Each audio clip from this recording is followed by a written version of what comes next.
Assalamu alaikum. Машина KG kanalının görüşçüleri. Bugünkü videomuz sizlerden үй шартында унаңыздардын фарларын полировка кылууну кантип кылса болот ошону көрсөтүп кетели. Мен жакында эле ушу YouTube'дан көрүп калдым. Полировканы үй шартында кандай кылса болот деп. Анан кийин bir кызыктыруучу нерсе, мындай эле зубная паста менен да кылса болот деп көрдүм. Ошону бүгүн сиздерге кылып көрсөтүп жыйынтыгында көрөсүздөр буйруса. Азыр мен 2 каражат алдым. Бул кадимкидей эле магазинде сатылган 45 сом турат экен ушу зубная паста. Анан кийин атайын полировка үчүн мындай каражат бар экен. Буну 150 сом болду. Эми ушул экөөнүн тең кылып көрөйүн деп чечтим. Бир фарасына зубная пастасы менен, а бирөөсүнө атайын полировка кылганы каражат менен. Андыктан ушу көрүңүздөр видеону, буйруса жыйынтыгында акырында көрөсүздөр. Ушу бизге керектелүүчү нерсе кадимкидей эле, мисалы үчүн мынанын ичинде карасам атайын даярдалган мындай шприцте бар экен, полировка кылганы. Анан наждачка кагазы да бар экен. Эми ушу кылып көрөлү, кандай өзгөрүүлөр болот экен. Мына фарларын көрсөттүм. Ушу саргайып башкы абалын көрсөтөйүн. Ушундай саргайып калган фарлар эки жака тең окшош бирдей эле саргайып турат. Мына алыстан да көрсөтөйүн. Ушу жыйынтыгын акырында көрөсүздөр буйруса. Анда баштасак видеобузду. Азыр ошо капотун ачып оңойраак болуш үчүн мына фарларды даярдап койдум. Өзүнүн негизи мындай өзүнүн скотчу болуш керек эле. Тилекке каршы менде жок болуп калды. Ушу баштай берсек. Ушу фарларды наждачка менен биринчиден тазалап алабыз. Ушу кылып атканыбызда сөзсүз түрдө суу чачып, суу менен кылсак жакшы болот. Азырча ушундай наждачка менен бир сыра тазалап атам. Азыр бир кол менен тартып, бир кол менен кылыш сал неудобныйраак болуп атат. Ошого мен сиздерге азыр кылып бүтүп, анан видеону улантам. Мына урматтуу көрүүчүлөр, азырынча биринчи слой менен наждачка менен тазалап чыктым. Мына азыр кичине кургап турсун, анан дагы бир сыйра наждачка менен тазалайбыз. А бул болсо экинчиси саргайып турат. Айта кетсем, бул жагына биз зубная паста менен кылабыз полировканы. А бул жагына атайын полировка кылганы каражат менен кылабыз. Ошо азыр мен фарларды наждачка менен тазалап бүтүп, анан дагы видеому улантам буйруса.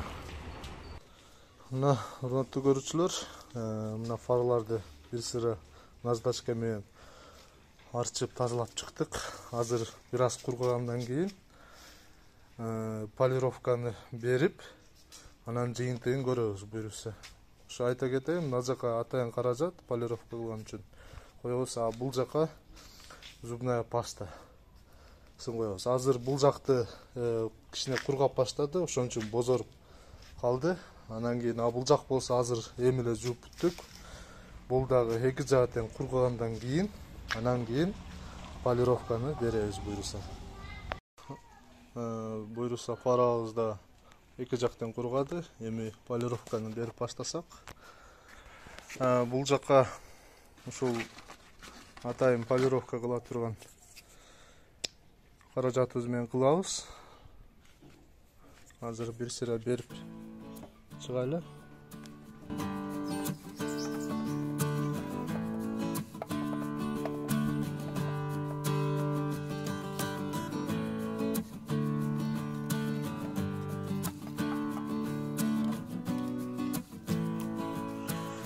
Эми ушу колубуз менен эле бир сыра сүртөбүз.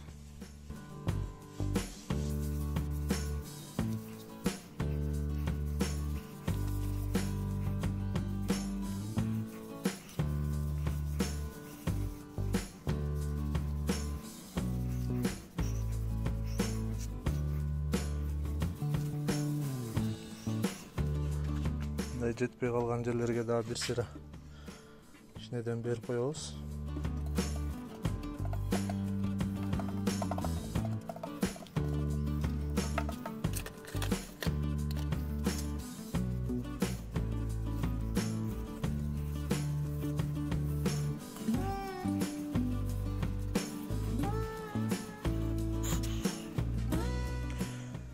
Эми ушу мындай тряпканы алып парды арчыйбыз.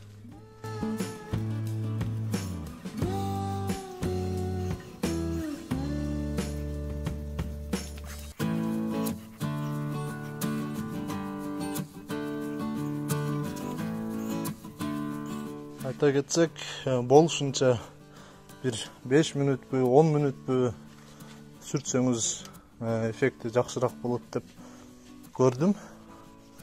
Азыр ушу болушунча түрөйлү. Видеону кичине тездетип коебуз. Сиздерге тезирээк жыйынтыгын көрсөткөн.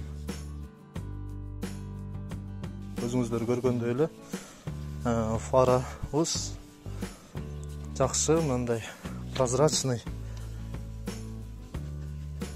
болуп баштады.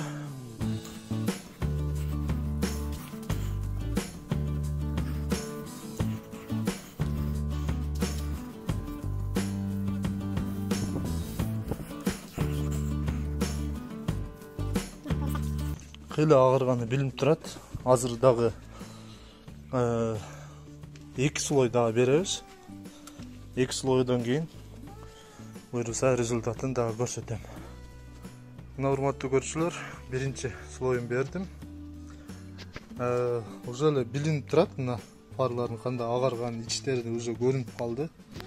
Мына экинчи фарабыз турат. Азыр буну зубная паста менен кылып көрөбүз. Азыр бул жака экинчи слоюн берем.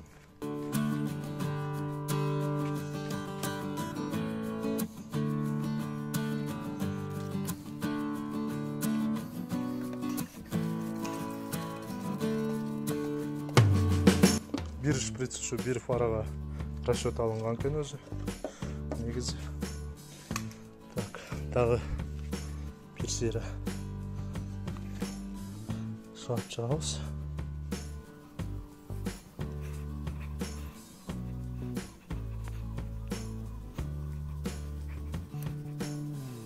Ал эми биринчи фарабызды бүттүк. Мына жыйынтыгын көрсөңүздөр болот. Мына фарабыз аппак болуп, ичтеринен бери жакшынакай болуп көрүнүп калды. Ал эми экинчи фарабызга өтөбүз. Мынакей айта кеткендей эле зубная паста менен кылып көрөбүз.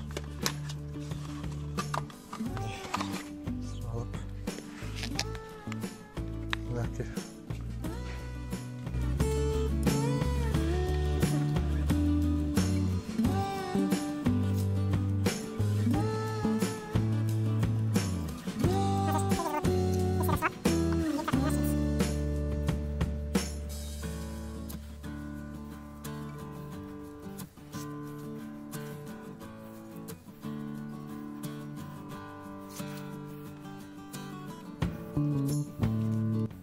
Мынакей зубная пастабызды фарабызга сыйпап чыктык.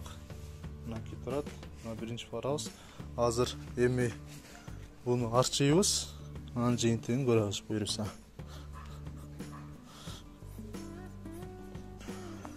Болушунча көбүрөөк арчыган аракет кылыңыздар. Ким кылам деп көрсө арчы беребиз. Урматтуу көрүүчүлөр, азыр ушу мен сиздерге арчып бүтүп, анан кийин видеону улантайын. Мынакей урматтуу көрүүчүлөр, полировканы да кылып бүттүк. Мына өзүңүздөр көргөндөй атайын полировка кыла турган каражат менен кылдык. Чындыгында жакшынакай таптаза болуп турат, жылтырап. Ал эми бул жакты болсо зубная паста менен обычный эле 45 сомго магазинден алдык. Ушу полировка кылганыбыз ушундай результат берди. Ушу үйүңүздөрдө, үй шартында кылып көрүңүздөр. Жыйынтыгы кандай болот экен. Мына экөөнү көрсөтсөм. результат уже кадимкидей билинип турат.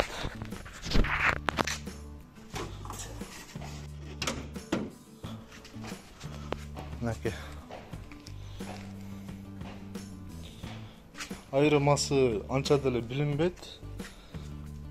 Бирок бул жакта чындыгында кичине фарабыз жылтырап туннуктай көрүнүп турат. А бул жакта деле таза, бирок кичине бозоруп тургандай окшоп турат. Ушу үйүңүздөрдө да өзүңүздөр кылып көрүңүздөр. Жыйынтыгын комментарийге да бизге жазып туруңуздар. Кандай результат болду? Айырмасы анча деле билинбейт чындыгын айткандачы. Бирок башында караганда фарларды сапсары болчу, азыр карасаңыздар аппак жылтырап турат, экөө тең. Урматтуу көрүүчүлөр, сиздер дагы буйруса, дагы ушундай окшогон лайфхактарды кылып турабыз. Үй шартында эмнелерди кылса болот, унааңызга тиешелүү. Биздин каналды көрүп туруңуздар, ушу видео менен сөзсүз түрдө бөлүшүп көрүңүздөр.